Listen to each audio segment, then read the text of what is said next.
Okay, so for this example, we are finding the asymptotes. So first, the vertical asymptote is where we set the denominator equal to 0.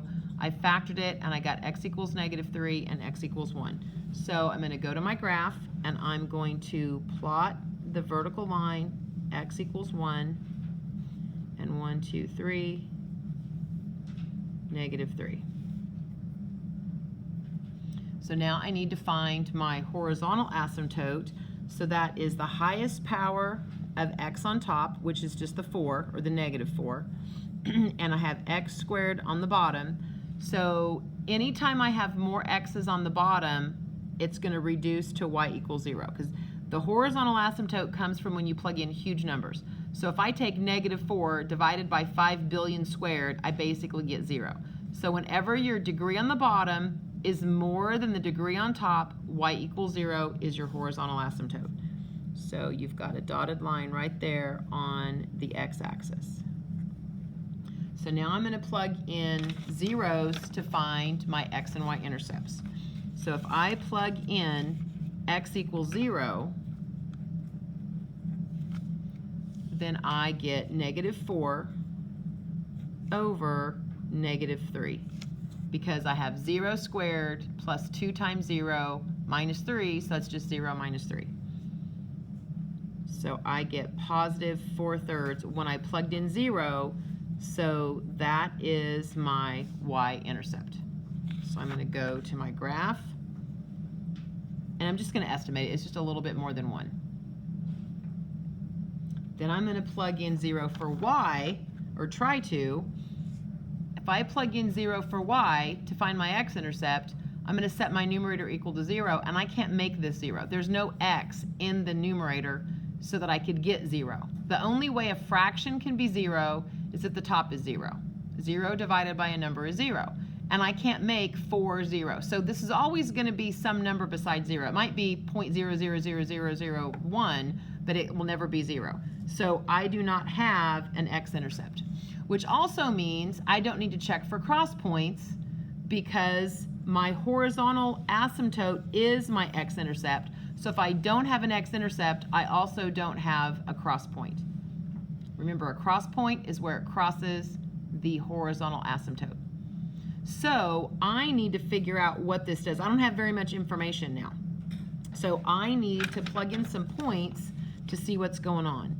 So I have a dot here at 0, so I could plug in maybe a -1 to see if it goes up, okay? Well, it has to. It actually has to on both sides. Sometimes it'll come down and cross, sometimes it'll come down this way and cross, but we know that it doesn't cross this at all, ever, right? The x-axis. Therefore, this has got to come up, and this has got to come up too. Now, if you want to plot some points to see how far down it, like, you know, does it start going up there? Does it come down really low? You could. If we went ahead and plugged in -1, we would get -4 on top, and then we'd have 1, -2, -3. So we'd have -4 on top, and 1, -5, -4 on the bottom. So that equals +1. So it goes to the point -1, 1. Yeah. If I plug in -1, I get -4 over -4, which is +1. So I know it goes through that point. But I'm looking to see if you guys know the general shape of it. I don't care how specific you are on, you know, how far down does it come. But that's another way you could double check, by plugging in -1. So now, if we plug in a number bigger than 1, like let's just say 2, if I get a positive number, I know it's going to be up here. If I get a negative number, I know it's going to be down there. So if I plug in 2, I get -4 over 4 plus 4 minus 3.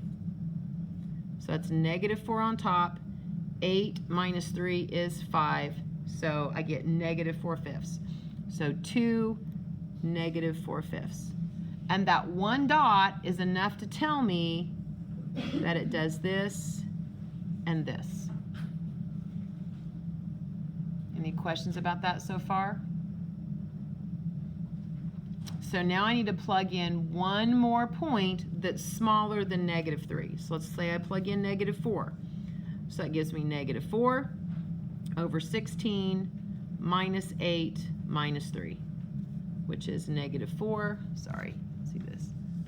-4 over 16 minus 11 is 5. So -4/5. Okay, I plugged in -4 and I got -4/5. So it's going to do this. And it should be a little bit more curved than that. And it's also not a straight line. Like I've seen some of you guys do this and then that. Like it's not a straight line and then a straight vertical line. There's always a curve to it.